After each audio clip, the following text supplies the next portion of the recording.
ನಮಸ್ಕಾರ ಪ್ರೀತಿಯ ವೀಕ್ಷಕರು, ತಮ್ಮೆಲ್ಲರೂ ಕೂಡ ಯೋಗಾಚಾರ್ಯ, ವೈದ್ಯ, ಆಹಾರ ಸಲಹೆಗಾರರಾಗಿರ್ತಕ್ಕಂಥ ಅನಿಲ್ ರಾಯ್ಕರ್ ಮಾಡ್ತಕ್ಕಂಥ ನಮಸ್ಕಾರಗಳು.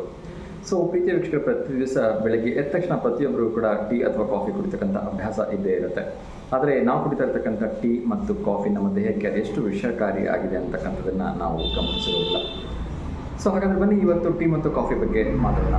ಸೊ ಅದಕ್ಕಿಂತ ಮುಂಚಿತವಾಗಿ ಒಂದು ಸಣ್ಣ ಉದಾಹರಣೆನೇ ಹೇಳ್ಬಿಡ್ತೀನಿ. ಸೊ ಬೆಳಗ್ಗೆ ನಾವು ಯೂಶ್ವಲಿ 8 ರಿಂದ 9 ಗಂಟೆ ಬೇಡ 10 ಗಂಟೆ ತಿಂಡಿ ತಿಂತಿದ್ರು ಕೂಡ ಮಧ್ಯಾಹ್ನ 1 ಗಂಟೆ ಅಥವಾ 2 ಗಂಟೆ ಅಷ್ಟು ಹೊಟ್ಟೆ ತುಂಬ ಹಸಿಯೋದಕ್ಕೆ ಶುರು ಆಗ್ಬಿಡುತ್ತೆ. ಸೊ ಅಂದರೆ ಸರಿಸುಮಾರು 3 ರಿಂದ 4 ಗಂಟೆ ಆ ಒಂದು ಗ್ಯಾಪಲ್ಲಿ ಮತ್ತೆ ನಮಗೆ ಹೊಟ್ಟೆ ಹಸಿವು ಶುರುವಾಗುತ್ತೆ, ನಮಗೆ ಆಹಾರ ಬೇಕು ಅಂತ ಅನಿಸುತ್ತೆ.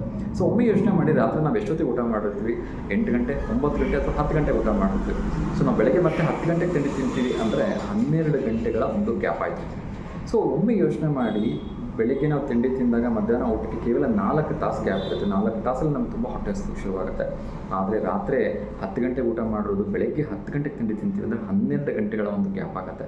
ಸೊ ನಮಗೆ ಹೊಟ್ಟೆ 3ರಷ್ಟು ಹಸ್ತಿರುತ್ತೆ. ಅದು ನಾವು ನಿದ್ದೆ ಮಾಡೋದ್ರಿಂದ ನಮ್ಗೆ ಅದು ಗಮನಕ್ಕೆ ಬರೋದಿಲ್ಲ.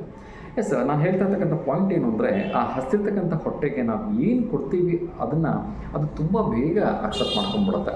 ಅದಕ್ಕೆ ಅದು ಗೊತ್ತಾಗಲ್ಲ ಅದು ಸ್ವೀಟ್ ಅಥವಾ ಏನೋ ವಿಷಕಾರಿ ಅಂತಕ್ಕಂಥದ್ದು. ನನಗೆ ಯಾಕೆ ವಿಷಕಾರಿ ಅಂತಕ್ಕಂಥ ಶಬ್ದವನ್ನು ಬಳಸ್ತಾ ಇದ್ದೀನಿ ಅಂದರೆ, ನಾವು ಬೆಳಗ್ಗೆ ಎದ್ದ ತಕ್ಷಣ ಏನು ಮಾಡ್ತೀವಿ ಅಂದರೆ, ಬ್ರಷ್ ಮಾಡ್ತಿದ್ದಂಗೆ ಹಾಲು ಹೊಟ್ಟೆಯಲ್ಲಿ ಕೆಲವೊಬ್ಬರು ನೀರು ಕುಡಿಯೋ ಅಭ್ಯಾಸ ಇರುತ್ತೆ, ಕೆಲವೊಬ್ಬರು ನೀರು ಕುಡಿಯೋ ಅಭ್ಯಾಸ ಇರೋದೇ ಇಲ್ಲ. ಆದರೆ ಕೆಲವೊಬ್ಬರು ಈ ನೀರು ಕುಡಿತೇ ಇರತಕ್ಕಂಥ ಅಭ್ಯಾಸ ಇರ್ತಕ್ಕಂಥವ್ರು ಖಾಲಿ ಹೊಟ್ಟೆಯಲ್ಲಿ ದಪ್ಪನ ಹಾಲಿಗೆ ಏನೋ ಸ್ಟ್ರಾಂಗ್ ಆಗಿರಬೇಕು ಅನ್ನೋ ಕಾರಣಕ್ಕೆ ಹೆಚ್ಚು ಟೀ ಅಥವಾ ಹೆಚ್ಚು ಟೀ ಪುಡಿ, ಹೆಚ್ಚು ಸಕ್ಕರೆಯನ್ನು ಹಾಕ್ಕೊಂಡು ದಪ್ಪಗೆ ಟೀ ಮಾಡಿಕೊಂಡು ಸ್ಟ್ರಾಂಗ್ ಇರಬೇಕು ಅಂತ ಕುಡಿದ್ಬಿಡ್ತಾರೆ. ಸೊ ಒಮ್ಮೆ ನೆನ್ಪಿಟ್ಕೊಳ್ಳಿ, ಇದನ್ನು ಯೋಚನೆ ಮಾಡಿ ನೋಡಿ. ಕೇವಲ 4 ತಾಸಿಗೆ ಅಷ್ಟು ಹೊಟ್ಟೆ ಹಸಿಯುತ್ತೆ ಅಂದರೆ 12 ತಾಸಿಗೆ ಇನ್ನೆಷ್ಟು ಹೊಟ್ಟೆ ಹಸ್ತಿರುತ್ತೆ. ಸೊ ನೀವು ನಿರ್ತಕ್ಕಂಥ ಈ ಟೀ ಅಥವಾ ಈ ಕಾಫಿ ಏನಿದೆ ನಮ್ಮ ದೇಹಕ್ಕೆ ತುಂಬ ವಿಷಕಾರಿಯಾಗಿ ಪರಿಣಾಮ ಬೀರುತ್ತೆ. ಏಕೆಂದರೆ ನಾವು ಬೆಳಗ್ಗೆ ಈ ಸಕ್ಕರೆ ಒಂದು ಪದಾರ್ಥವನ್ನು ದೇಹಕ್ಕೆ ನೀಡೋದ್ರಿಂದ ನಮ್ಮ ದೇಹದಲ್ಲಿ ಡೈಜೆಷನ್ ಕೆಪಾಸಿಟಿ ಅಂತಕ್ಕಂಥದ್ದು ಆಟೋಮೆಟಿಕ್ಕಾಗಿ ಲೋ ಆಗುತ್ತೆ. ಅದರ ಜೊತೆಗೆ ಇನ್ ಫ್ಯೂಚರಲ್ಲಿ ನಮಗೆ ವೆರಿ ಶಾರ್ಟ್ ಟೈಮಲ್ಲಿ ಡಯಾಬಿಟಿಸ್ ಬರ್ತಕ್ಕಂಥ ಸಮಸ್ಯೆ ಇರುತ್ತೆ. ಅದಾದ ನಂತರ ಹಾರ್ಟಲ್ಲಿ ಬ್ಲಡ್ ವೆಸಲ್ಸ್ ನಮಗೆ ಏನು ತಿನ್ನಾಗಿರುತ್ತಲ್ವ ಅದು ತನ್ನ ಕಾರ್ಯಚಟುವಟಿಕೆಯನ್ನು ಸರಿಯಾಗಿ ಮಾಡಲಿಕ್ಕೆ ಆಗೋದಿಲ್ಲ. ಸೊ ಶುಗರ್ ಜೊತೆಗೆ ನಮಗೆ ಬೇರೆ ಬೇರೆ ರೀತಿಯ ಒಬೆಸಿಟಿ ಆಗಿರ್ಬೋದು, ಹಾರ್ಟ್ ಫಂಕ್ಷನ್ ವೀಕ್ ಆಗ್ತಕ್ಕಂಥ ಕೆಲಸಗಳಾಗಿರ್ಬೋದು, ಈ ರೀತಿಯ ಹಲವಾರು ಕಾಯಿಲೆಗಳಿಗೆ ಅದು ಕಾರಣ ಆಗುತ್ತೆ.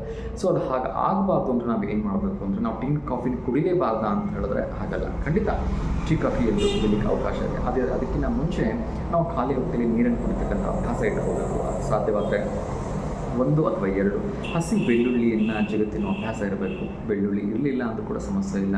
ಎಲ್ಲರ ಮನೆಯಲ್ಲಿ ಈ ಜೀರಿಗೆ ಇದ್ದೇ ಇರುತ್ತೆ. ಒಂದು 4-5 ಜೀರಿಗೆ ಬಾಯಲ್ಲಿ ಹಾಕ್ಕೊಂಡು ಬೇಕಾದರೆ ಜಗದು ಟೀಯನ್ನು ಕುಡಿಬೋದು. ಇಲ್ಲಾಂದರೆ ಹಸಿ ಕರಿಬೇವಿನ ಎಲೆ ಇರುತ್ತೆ, ಹಸಿ ಕರಿಬೇವಿನ ಎಲೆಯನ್ನು ಚೆನ್ನಾಗಿ ಜಗದ್ಬಿಟ್ಟು ಅದಾದ ನಂತರ ನೀವು ಟೀಯನ್ನು ಕುಡಿಬೋದು. ಅಥವಾ ನಿಮಗೆ ಸಾಧ್ಯವಾಗುತ್ತೆ ಅಂದರೆ ನೀವು ಒಂದಷ್ಟು ಸಣ್ಣ ಶುಂಠಿಯ ಒಂದು ತುಂಡನ್ನು ಜಗದ್ಬಿಟ್ಟು ಅದಾದ ನಂತರ ಟೀಯನ್ನು ಕುಡಿಬೋದು. ಸೊ ಆಗ ನಿಮಗೆ ಈ ಒಂದು ನೀವು ಕುಡಿತಕ್ಕಂಥ ಟೀ ಯಾವುದೇ ರೀತಿ ಹೆಚ್ಚು ನಿಮಗೆ ದುಷ್ಪರಿಣಾಮವನ್ನು ಬೀರೋದಿಲ್ಲ. ಸೊ ದಯವಿಟ್ಟು ಇದನ್ನು ಅನುಸರಿಸಿ ನೀವು ಆರೋಗ್ಯವಾಗಿರಿ ಮತ್ತು ನಿಮ್ಮ ಕುಟುಂಬದವ್ರಿಗೆ, ನಿಮ್ಮ ಸ್ನೇಹಿತರು ಕೂಡ ಆರೋಗ್ಯವಾಗಿರಲಿಕ್ಕೆ ಸಹಕರಿಸಿ ಅಂತ ಕೇಳ್ಕೊಳ್ತೀನಿ. ಸೊ ಈ ಮಾಹಿತಿ ಇಷ್ಟವಾದರೆ ದಯವಿಟ್ಟು ಎಲ್ಲರಿಗೂ ಶೇರ್ ಮಾಡಿ ಅಂತ ಕೇಳ್ಕೊಳ್ತೀನಿ. ನಮಸ್ಕಾರ.